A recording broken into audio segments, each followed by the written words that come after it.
cette capsule, je vais vous montrer des choses intéressantes qu'on peut faire avec des strings. Comme je l'ai déjà mentionné, des strings, ce sont des chaînes de caractères. Mais il y a une fonction dans Python que je peux utiliser qui est len. Len, c'est court pour length ou bien longueur, la longueur d'une string. Donc, le nombre de caractères à l'intérieur d'une string. Si j'appelle ma fonction, puis je mets le nom de ma variable, ça va calculer le nombre de caractères qu'on y trouve.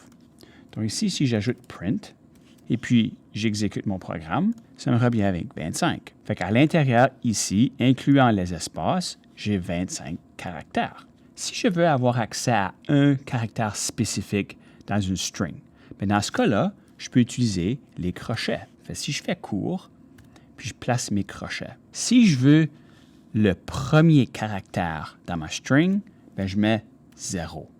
Python, comme plusieurs autres langages de programmation, les strings sont zero index, index 0, voulant dire que le premier caractère ou le premier élément est 0. Donc ici, si je print mon cours avec les crochets, on va exécuter, ça me revient avec le P majuscule qui est le premier caractère dans ma string.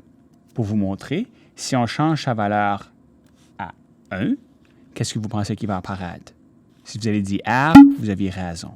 Fait que 0, 1, 2, etc. Donc, si j'appelle 1 entre mes crochets, je vais avoir le R. Les index fonctionnent aussi avec les chiffres négatifs. Donc, si je mets un négatif 1, que pensez-vous qu'il va revenir? Si vous avez dit N, vous avez raison. Python va aller à la fin de mon string puis revenir avec la dernière valeur. Donc ici, N. Comment vous pensez qu'on pourrait faire revenir le O? Si vous avez dit négatif 2, vous avez raison. J'exécute, on a le O, donc négatif 1, négatif 2. Une autre chose que je peux faire dans Python, c'est du découpage en tranches, ou bien en anglais, ce qu'on appelle du slicing. Je vous montre. Fait ici, ce que je peux faire, c'est, disons que je voulais commencer au caractère 0, à l'index 0, et puis avoir les 3 premiers caractères de mon string.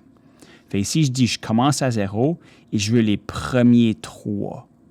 Fait si j'exécute mon programme, vous allez voir, j'ai PRO, j'ai Pro. Fait que j'ai les 3 premiers, mais je n'ai pas la troisième.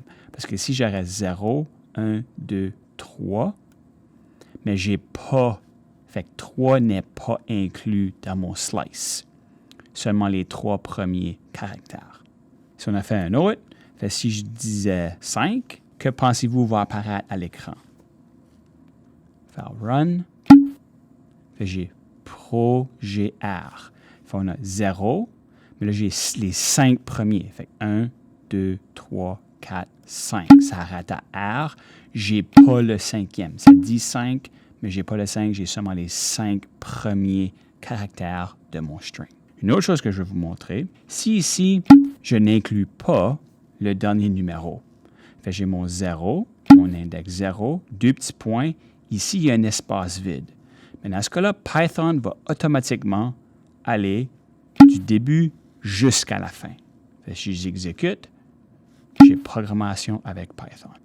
Prochainement, si on garde le deuxième, mais on enlève le premier, fait que Python va automatiquement y donner une valeur de 0. Donc, si j'exécute, je vais avoir Pro. Finalement, si j'ai aucune valeur à l'intérieur, Python va automatiquement aller de 0 à la fin faire la string au complet. Donc, voici comment est-ce qu'on peut utiliser la fonction len pour trouver la longueur ou le nombre de caractères dans une string et ainsi les crochets pour faire l'index numérique de mon string.